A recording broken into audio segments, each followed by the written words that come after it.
نحمده ونصلي على رسوله الكريم أما بعد فأعوذ بالله من الشيطان الرجيم بسم الله الرحمن الرحيم والذي قال لوالديه أف لكما أتعدانني أن أخرج وقد خلت القرون من قبلي وهما يستغيثان الله ويلك آمن إن وعد الله حق فيقول ما هذا إلا أساطير الأولين أولئك الذين حق عليهم القول في قد خلت من قبلهم من الجن والإنس إنهم كانوا خاسرين صدق الله العظيم.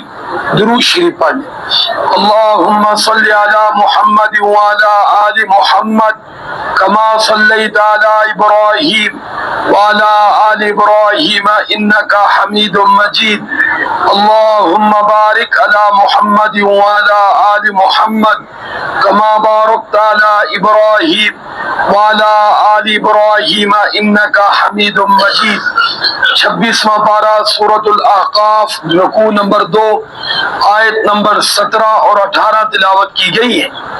اس کے اندر اللہ رب العزت نے شقی آدمی یعنی بدبخت اولاد کا ذکر کیا ہے اور والدین کا اپنی اولاد کے بارے میں ہدایت کے لیے دعا کرنا، اللہ سے فریاد کرنا، ان 2 آیات میں اس بات کا ذکر ہے. گزشتہ سبق میں سعادت مند لوگوں کا ذکر گزر چکا ہے اور سعادت مند لوگوں میں سب سے اول نمبر اس امت میں سیدنا صدیق اکبر رضی اللہ تعالیٰ عنہ کا ہے.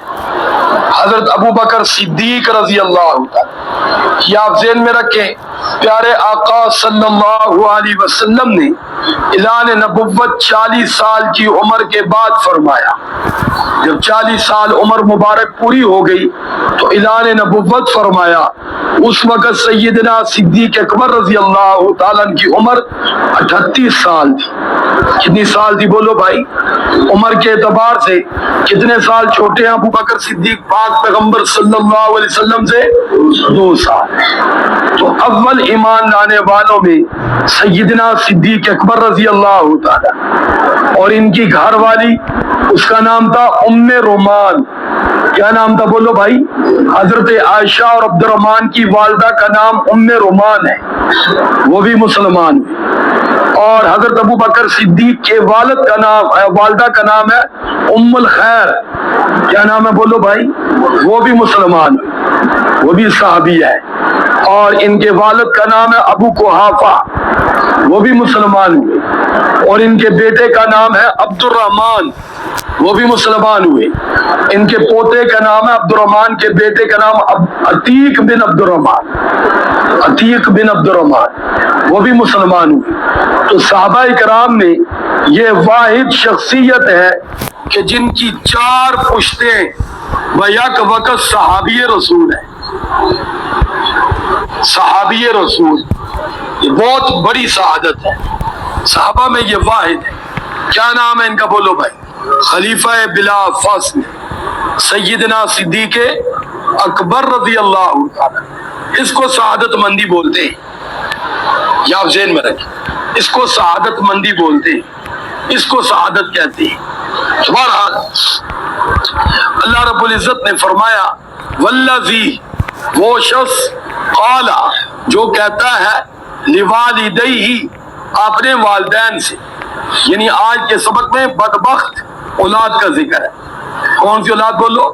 جو بدبخت ہوتی ہے. یہ سعادت مند والوں کا ذکر گزر چکا. بدبخت اولاد یعنی اس میں سے ایک شخص کا ذکر کیا قرآن نے کہ لوالدیہ، جو اپنے والدین کو کہتی ہیں اف لکما، افسوس.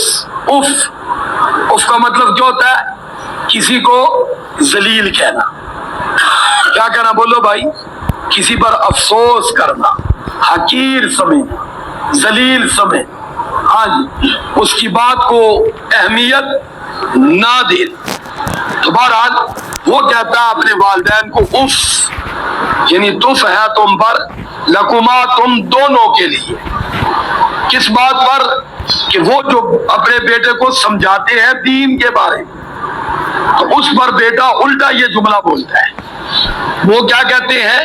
وہ کہتے تھے اس سے کہ اتعداننی ان اخرج وقد خلت القرون من قبلی. وہ کہتے تھے بیٹا مسلمان ہو جا، ایمان لے آ، آخرت پر ایمان لے آ، اللہ کی بارگاہ میں حاضری ہونی ہے، قبروں سے کھڑا ہونا ہے. تو وہ جواب میں کہتا تھا تم دونوں کے لیے افسوس ہے، اف ہے تم پر، تف ہے تم پر. اتعداننی، تم مجھ سے یہ وعدہ کرتے ہو، مجھے اس بات کی خبر دیتے ہو کہ ان اخرج، کہ مجھے قبر سے نکالا جائے گا، مجھے زندہ کیا جائے گا. کہنے لگا وقد خلت القرون من قبل، کہ مجھ سے پہلے بہت سے لوگ چلے گئے، ابھی تک ان میں سے تو کوئی زندہ نہیں ہوا. تو یہ ساری بے وقوفانہ باتیں ہے. زندہ کب ہونا بولو؟ قیامت والے دن. قرآن میں حدیث میں کہیں دنیا میں زندہ ہونے کا ذکر نہیں ہے کہ جو چلا گیا اس نے آج گیا تو سال بعد زندہ ہو جانا، جو 2025 میں گیا 26 میں زندہ ہو جانا. کہیں ہے بولو بھائی کہ انسان پوچھے جی 25 والے 26 میں کیوں نہیں زندہ ہوئے؟ ہاں جی 10 والے 20 میں کیوں نہیں زندہ ہوئے؟ بھائی دنیا میں اللہ نے کسی کو زندہ کرنے کا کہیں نہیں فرمایا کہ جو دنیا سے چلا جاتا اس کو زندہ کر کے کیا کروں گا. اللہ نے قیامت کے دن کا فرمایا. تو قیامت آ گئی ہے بولو بھائی. تو پھر ایسی بات کرنا کیا بولو بے وقوفوں والی بات ہے. دنیا میں تو یہ فرمایا جو چلا گیا وہ واپس نہیں آئے گا. دنیا میں بولو واپس. تو اب اس کا مطالبہ کیا ہے کہ جو پہلے مجھ سے چلے گئے وہ تو واپس نہیں آئے. تو یہ کہا ہے کہ وہ دنیا میں واپس آئیں گے؟ اس لیے یہ جھوٹ بول رہا ہے. کون؟ یہ بیٹا. سارے بولو یہ بیٹا والدین کی بات کو ٹھکرا رہا ہے. والدین یہ تو نہیں کہہ رہے کہ جو چلے گئے تھے دیکھو وہ تو آ گئے تو نے بھی آ جانا. یہ تو کہیں نہیں کہہ رہے. اٹھنا ہے قیامت والے دن. کب اٹھنا بولو؟ جب دوسرا سور پھونکا جائے گا، کوئی بھی قبر میں باقی نہیں رہے گا. تو سور کب پھونکا گیا ہے؟ ابھی تو نہیں پھونکا گیا. لیکن دیکھو یہ ہے عقل پرست لوگ، ان کو کہتے بے وقوف لوگ، بات کو سمجھتے نہیں. بولو بات کو سمجھتے؟ ہاں بات کو سمجھتے نہیں. ماں باپ تو یہ سمجھا رہے ہیں بیٹا دیکھو وہ مر گئے تو نے بھی مر جانا ہے، قیامت والے دن انہوں نے زندہ ہونا ہے، تجھے بھی زندہ کیا جائے گا. بیٹا کہتا ہے وہ تو کوئی نہیں زندہ ہوئے. تو بھائی قیامت کب آ گئی ہے کہ وہ زندہ نہیں ہوئے؟ جب آئے گی تو سب کیا ہوں گے بولو بھائی؟ زندہ ہوں گے. تمہارا یہ جھٹلاتا ہے. اور وَهُمَا يَسْتَغِيثَانِ اللَّهِ، والدین اللہ کی بارگاہ میں ہدایت کے لیے ہاتھ اٹھاتے ہیں. کس کے لیے؟ بیٹے کے لیے. اور وَيْلَكَ، کہتے افسوس ہے تیرے اوپر، کہتے افسوس ہے تیرے اوپر. بات مان لے اور تو آمن، ایمان لے آ، ہماری بات کو مان لے، ایمان لے آ. کیونکہ اب ایمان بالغیب معتبر ہے، ایمان بالمشاہدہ معتبر نہیں. جو شخص کہنا اللہ پہلے دکھائے پھر ایمان لاؤں گا، تو اللہ کسی کا پابند نہیں، کسی کے ایمان کی اللہ کو ضرورت نہیں ہے. اللہ فرماتے انتظار کر قیامت والے دن سب دکھا دوں گا. قیامت والے دن کیا کروں گا بولو؟ ہاں تیرے ایمان کی ہمیں ضرورت نہیں. ایمان بالمشاہدہ معتبر نہیں، ایمان بالغیب. سورۃ بقرہ کے پہلے صفحے بھی ہے یؤمنون بالغیب، اللہ کو ماننا بن دیکھ، قیامت کو ماننا بن دیکھ، قبر حشر کو ماننا بن دیکھ. جو چیزیں بتائی گئی ہیں ہمیں دیکھنے کی ضرورت ہے، ہمارا مطالبہ ہی نہیں ہے. کیونکہ جب ہمیں پہلے ہی بتا دیا کہ یہ چیزیں تمہارے مطالبے پر دکھائی نہیں جائیں، کیونکہ رب تمہارا پابند نہیں ہے، تم اس کے پابند. اس کے پابند ہو بولو. تمہیں اللہ کی ضرورت ہے، اللہ کو تمہاری کوئی ضرورت نہیں. تم نماز پڑھو گے تو اپنا فائدہ ہے، تمہاری نماز کی اللہ کو کوئی فائدہ نہیں پہنچاتی. بولو اللہ کو کوئی فائدہ نہیں پہنچاتی. تم نماز نہیں پڑھو گے اللہ کا کوئی نقصان نہیں ہوتا، تمہارا ہی نقصان ہوگا. ہاں جی اس لیے بات سمجھنی ہے. تو بہرحال اللہ رب العزت فرماتے ہیں ان والدین کی بات نقل کرتے، وہ دعا بھی کرتے ہیں پھر بیٹے کو سمجھاتے ہیں کہ بیٹا سمجھ جا، افسوس ہے تیری کھوپڑی میں تو عقل بھی کوئی نہیں، بے وقوفوں والی باتیں کرتا. بھائی لکا افسوس ہے تجھ پر، ہم تو تجھے بڑا سمجھدار سمجھتے تھے. یا حضرت علی المرتضیٰ شیر خدا رضی اللہ تعالیٰ عنہ کا قول مجھے اور آپ کو ذہن میں رکھنا چاہیے. اپنے بیٹوں کو نصیحت کی حضرت حسن اور حسین رضی اللہ تعالیٰ عنہ. فرمایا میرے بیٹے ان بے وقوف لوگوں سے بچ کے رہنا، ان کی صحبت سے بچ کے رہنا جو دنیاوی معاملات میں بڑے تیز ہوتے ہیں، کاروبار کے اعتبار سے، لینے دینے کے اعتبار سے. ہاں جی، ان کو بڑا حساب کتاب کا پتہ ہے، لیکن آخرت کے معاملات کے بارے میں بالکل بے وقوف ہوتے ہیں. آخرت کے معاملے میں بالکل انہوں نے سے کچھ ڈالا ہوتا ہے. وہ جس طرح کہتے ہیں آئے گی تو دیکھی جائے گی. فرمایا یہ بے وقوف لوگ ہیں، ان سے بچ کے رہیں. اس لیے میں اور آپ بھی وقتاً فوقتاً اپنے آپ کو چیک کرتے رہنا چاہیے کہ یہاں ایسا نہ ہو حضرت علی رضی اللہ عنہ کے قول کے مطابق ہم ہی ان بے وقوفوں میں سے جو دنیاوی معاملات میں تو بڑے تیز ہیں، آنے کا حساب ہے، لیکن اللہ کے معاملے میں نماز کی فکر ہی کوئی نہیں. بولو نماز کی فکر ہی وہ ضائع ہو رہی ہے، کوئی پرواہ نہیں. ہاں جی، وہ بیٹا نہیں پڑھتا تو نہ پڑھے، کام پہ نہیں جاتا تو صبح صبح جناب گھر میں ہلہ پڑ جاتا ہے. دوسرے محلے والے بھی جناب اٹھ جاتے، کیا ہوا، یہ کام پہ نہیں جاتا، اتنا بڑا ہو گیا، یہ ہے وہ ہے.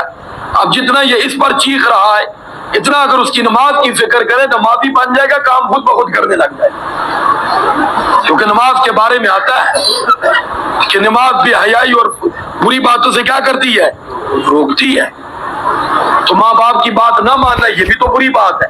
تو جب نماز پڑھے گا یہ بات چھوڑ دے گا، بری بات، ماں باپ کی بات ماننے لگ جائے گا.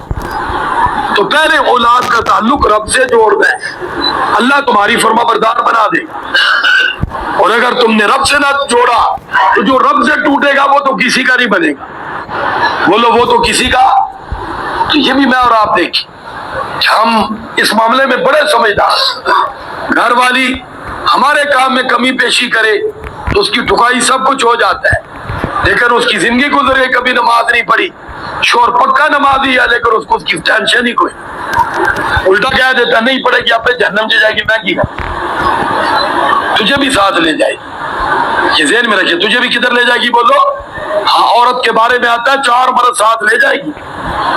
سب سے پہلا باپ ہے. باپ، جس باپ نے اپنی بیٹی کو 5 وقت کی نمازی نہیں بنایا، قیامت مدنی سی باپ کا گربان پکڑے گی اور مطالبہ کرے گی، مولا اکیلے نہیں، اس کا بھی کچھ میرے ساتھ معاملہ تھا. جی ہاں. پھر شادی کے بعد شوہر کی ذمہ داری ہے کہ اس کو نماز کا کہنا، نماز نہیں آتی نماز کا سکھانا، نمازی والے ماحول میں بھیجنا، مستورات کی جماعتوں میں بھیجنا، تعلیم میں بھیجنا. یہ ذہن میں رکھیں. پھر بیٹے کی بھائی کی ذمہ داری، شوہر سے پہلے بھائی کی. ہاں، جو بھائی کہتا بہن کو کپڑے استری کر کے رکھ، میں آ رہی ہوں، کھانا تیار کر، میں آ رہی ہوں، اس بھائی کی ذمہ داری ہے بہن کی تربیت بھی کرے دینی معاملے میں. جو دوسرے معاملوں میں غیرت کھاتا اچھی بات ہے، اس کے ساتھ ساتھ اس کی فکر آخرت بھی کرے. پھر تیسرا شوہر ہے. چوتھا بیٹا ہے. بیٹا جب بڑا ہو جائے، اس کو دین کا ماحول ملے، اس کو چاہیے گھر جا کے اماں کو بھی بتائے، اماں کی بھی فکر کرے. صرف اماں سے اپنے مطالبے پورے نہ کروائے، اماں سے صرف اپنی خواہشیں پوری نہ کروائے، اماں کی فکر آخرت بھی کرے. تو یہ 4 مردوں کی ذمہ داری ہے، کیونکہ اس 4 مردوں کی تربیت میں سائے میں عورت رہتی ہے. پہلا سایہ اس پر کس کا؟ بولو بھائی، باپ کا. پھر ساتھ کس کا مل جاتا ہے؟ بھائی کا. پھر کس کا مل جاتا ہے؟ شوہر کا. پھر کس کا مل جاتا ہے؟ بیٹے کا. آپ نے دیکھا ہوگا کہ بیٹا پیدا ہو جائے تو عورت کی ٹیوننگ تھوڑی سی بدل جاتی ہے، تھوڑی سی شوہر سے توجہ کیا ہو جاتی ہے؟ ہٹ جاتی ہے. وہ بعض دفعہ بات ہو تو وہ کہہ بھی دیتی ہے، بعض دفعہ تیری ضرورت ہی نہیں، میرا بیٹا موجود ہے. کہتی ہے نہیں کہتی؟ بولو. یہ بعض دفعہ جملہ بول بھی جاتی ہے، ہاں میری خدمت کے لیے میرا سہارا موجود ہے، ہاں جی اب تیری کمائی کی ضرورت ہے. یہ بعض دفعہ کہہ جاتی ہے. بہرحال اللہ رب العزت فرماتے ہیں، انہوں نے کہا تجھ پر افسوس ہے، ایمان لیا، ان وعد اللہ حق، تو اللہ کی بات کو جھٹلا رہا ہے، جبکہ اللہ کا وعدہ سچا ہے کہ میں نے قیامت والے دن سب کو قبروں سے زندہ کرنا ہے. پھر بیٹا جواب کیا دیتا ہے؟ فیقول، وہ کہتا ہے ما ھذا، یہ جو تم باتیں مجھے کہہ رہے اس کی کوئی حقیقت نہیں، نعوذ باللہ، الا اساطیر الاولین، یہ محض پرانے قصے کہانی ہے.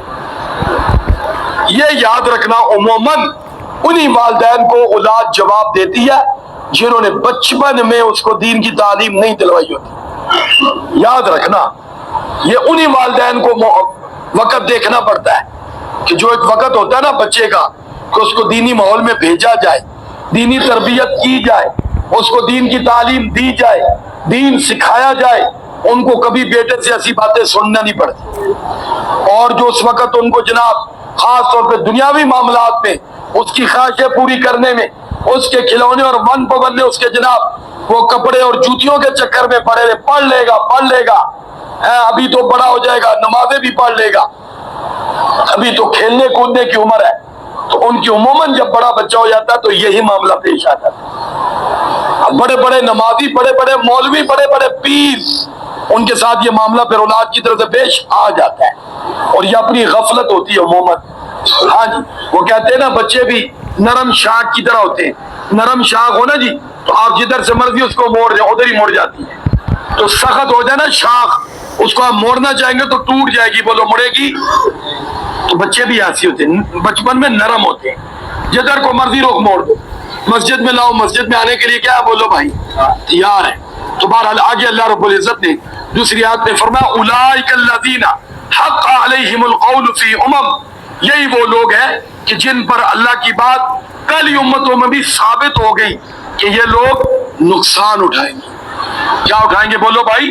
اور قد خلت من قبل من الجن والانس, ایسے لوگ پہلی امتوں میں ان جنوں میں سے بھی ہیں انسانوں میں سے بھی. ایک بات بار بار عرض کرتا رہتا ہوں, حساب کتاب انسان کا بھی ہوگا جن کا بھی ہوگا. جنت اور جہنم میں انسان اور جن جائے گا, تیسری کوئی مخلوق نہیں جائے گی. تیسری بولو کوئی مخلوق, حتیٰ کہ فرشتے بھی جنت میں نہیں جائیں گے, وہ بھی ختم ہو جائے گی. حساب کتاب انسان اور جن کا ہوگا. مکلف انسان اور جن ہے, نبی انسان اور جن دونوں کے لیے دونوں کی رہنمائی کے لیے آتی ہے. اس لیے دیکھو یہاں انسان اور جن کا ذکر کیا, اور انہم کانوا خاسرین, ایسے لوگ ہی فرمایا نقصان اٹھانے والے. اب ان آیات کے پڑھنے اور سننے کا مقصد کیا ہے؟ ایک تو ہمیں پتا چلا کہ ایسے لوگ بھی دنیا میں ہیں, تھے, ہوں گے. اور دوسرا ہمیں پتا چلا کہ اپنا محاسبہ کرنا چاہیے. خدا نخواستہ ہم ہی ایسے تو نہیں, اگر ہے تو موقع ہے انسان واپس پلٹ جائے, انسان اپنا رخ سیدھا کر لے. اور دوسری بات, کہیں ہم اپنی اولاد والدین کی ایسی اولاد تو نہیں ہے جو یہاں ذکر ہوئی ہے. اگر ہے تو توبہ کر لیں, والدین کی بات کو مان لیں. اگر وہ نصیحت کرتے تو ان کی نصیحت کو قبول کریں, ہمارے فائدے کی بات کرتے تو محسن سمجھیں. اور تیسری بات, اپنی اولاد کی فکر کر لیں. اگر بچے ہیں تو ابھی سے سنبھال لیں, اگر بڑے ہو گئے تو منت ترلا کر لیں. آج موقع ہے ورنہ کل پچھتاوا ہوگا. اللہ ہمیں سمجھ نصیب فرمائے. وآخر دعوانا ان الحمدللہ رب العالمین. درود شریف پڑھ لو. اللہم صلی علی محمد وعلی آل محمد کما صلیت علی ابراہیم وعلی آل ابراہیم انکا حمید مجید. اللہم بارک علی محمد وعلی آل محمد کما بارکت علی ابراہیم وعلی آل ابراہیم انکا حمید مجید. لا الہ الا اللہ محمد رسول اللہ صلی اللہ علیہ وسلم.